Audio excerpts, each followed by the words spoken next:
Family and fellow soldiers, I'm the Professor, and this is the Moment of Truth. Last week was the birthday of Dr. Chancellor Williams. In fact, it was the birthday of Dr. Williams, Dr. Ben, and Dr. Clark, who were all lifelong friends, and their birth dates being so close together that prompted me to first declare that this ought to be our holy day season. From mid-December until at least mid-January, you've got a number of birthdays for a lot of our luminaries, from Dr. Chancellor to Dr. John Henry Clark to Khalid Muhammad to Dr. King. All that in less than a 30-day period. Now, when I see something like that happen, I can't help but think the ancestors must have been working overtime because they're trying to tell us something.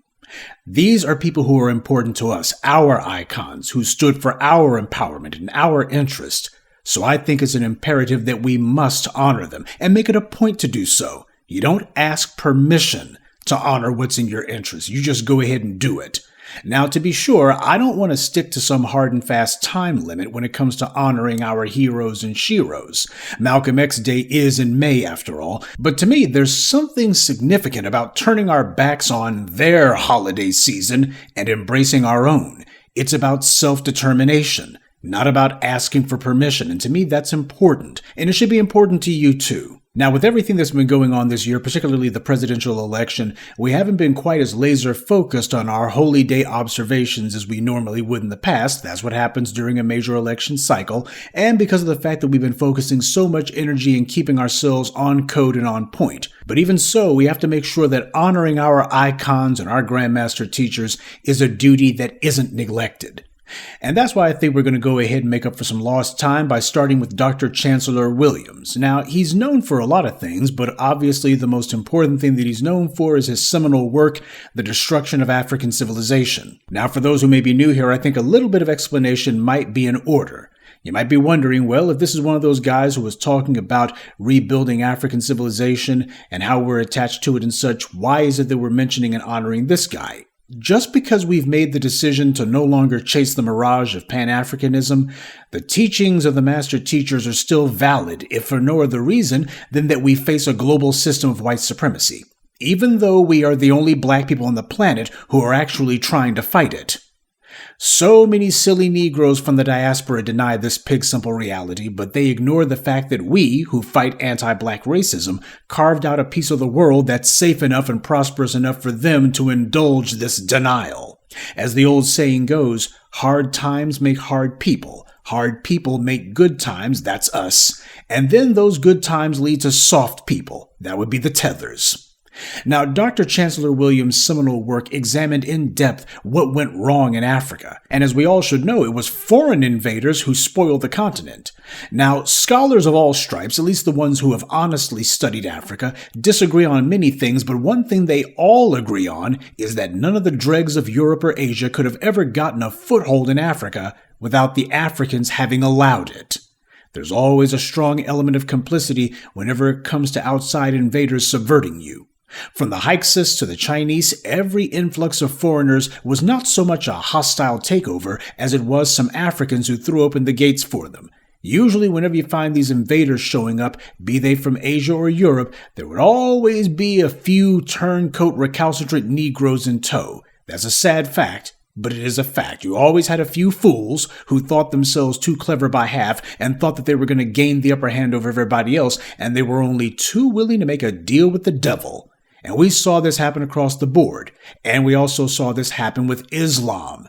You had some folks who thought that by looking up to foreigners as the authority on a religion that the Africans themselves were instrumental in creating and helping to preserve, they thought that they were going to gain esteem in these foreigners' eyes, and instead all that happened was they made themselves easy prey. And as a result, you had Africans who let the Arabs condition them to think that they were their friends, when in reality, they were making them into puppets who the Arabs sent back into Africa as the enemies of Africa. And they've been sowing the seeds of dysfunction and discord ever since. Remember, the Arabs began enslaving the Africans long before the Europeans ever got around to it, and that's a fact. If you want to try to lionize Islam, you can go ahead and do it. I don't know where you're going to start, though, because where the Arabs are concerned, they didn't come into Africa as some sort of benevolent teachers or looking to peacefully coexist. They came in to take over and to spread Islam by the sword.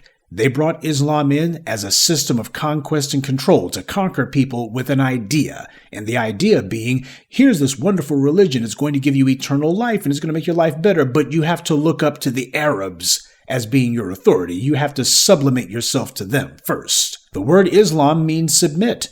But what goes unsaid is they don't tell you who you're submitting to. And it's not Allah they want you to submit to, it's them. The Africans throwing open their gates for every foreigner, outsider, and intruder who comes along has a long and sad history. But the truth of the matter is, with the exception of the Europeans who brought gunpowder as their entree to the continent, every previous group was successfully rebuffed until the Africans decided to just lay down for them. When the Romans tried to get their hooks into Africa, they utterly failed. The Africans beat them. Hannibal fought the Romans to a standstill in West Africa, and Queen Kandake repelled the Romans in the East.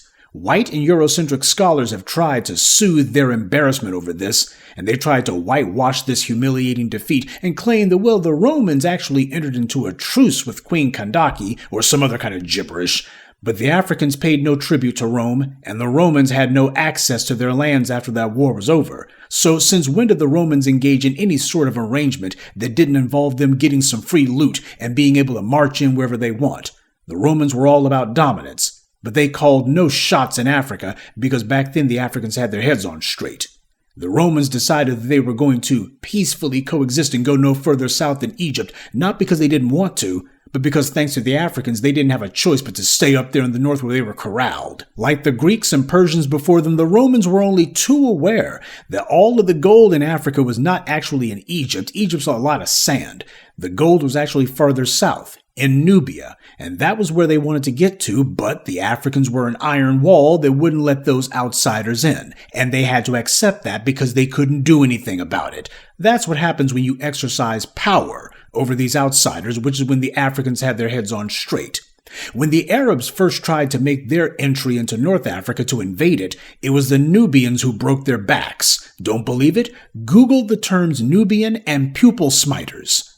The Arab invaders thought that their armor would protect them against arrows, but the Nubians, even after thousands of years of standing beside their Egyptian brothers, were still so good at archery they could put your eyes out from 100 paces away, which is exactly what they did with their arrows to the Arabs. The Arab invaders were constantly having to message their warlords back in Arabia and ask them to send more reinforcements to make up for all the guys who the Nubian archers blinded. That's how serious they were about making sure that these invaders didn't get in. But unfortunately, although these invaders lost the war, they ultimately would win the peace, and that's been the Achilles heel for the African for thousands of years. The Africans didn't roll out the welcome wagon for any of these invaders, at least not at first. They didn't do it for the Hyksos, or the Romans, or the Arabs, or anyone else. Invaders came in, and the Africans repelled them. And yet, when you look around, you see these outsiders just ruling the place, now don't you? And why is that? Well, it's the same reason the Europeans were able to pull it off. You miseducate the Africans, ply them with flattery and European whores at first, and if they'll sell out their people, let them. And if they're not able to go ahead and get their hooks in, well, let the traitors and turncoats hide in Europe when they inevitably get run out of the country by their own people. Okay. Now, you're probably wondering, well, what does this dysfunction over there in Africa have to do with us in America? Look at our communities. We see black people engaging in what Dr. Claude Anderson called inappropriate behavior, economically speaking. People who discriminate against us, who kill black children under the pretense of stopping shoplifting, people who never do business with black people and who only take money out of the community. And yet you have black people who think nothing of economically empowering everyone but ourselves. We see people right here who throw open the gates to people who are hostile towards us. That's what we can learn from studying the destruction of African civilization.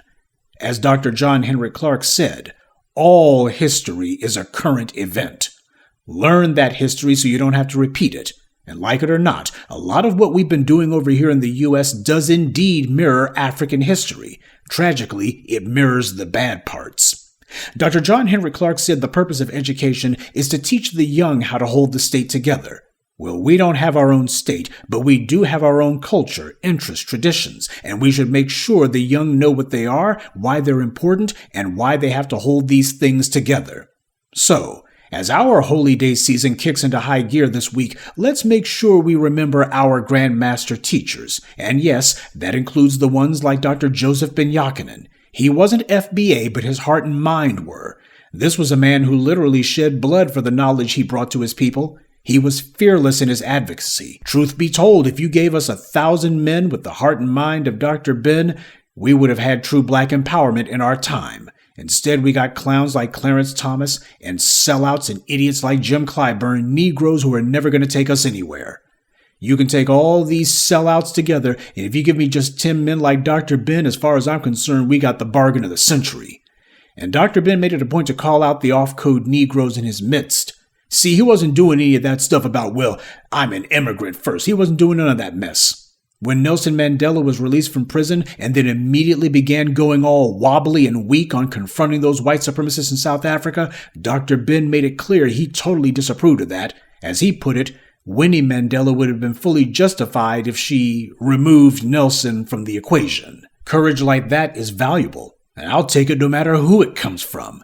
So while we are delineating, let's not turn our backs on the teachings and the encouragement that we've gotten from our Grandmaster teachers who are on code, no matter where they originated from. There's an old saying about standing on the shoulders of giants, but we stand on the shoulders of titans. And that's the reason why we have these holy day observances. It's important that we put people on a pedestal who made the effort to put us on their broad shoulders. Yes, we're in a tight spot, but we're starting the process of fighting our way out of it.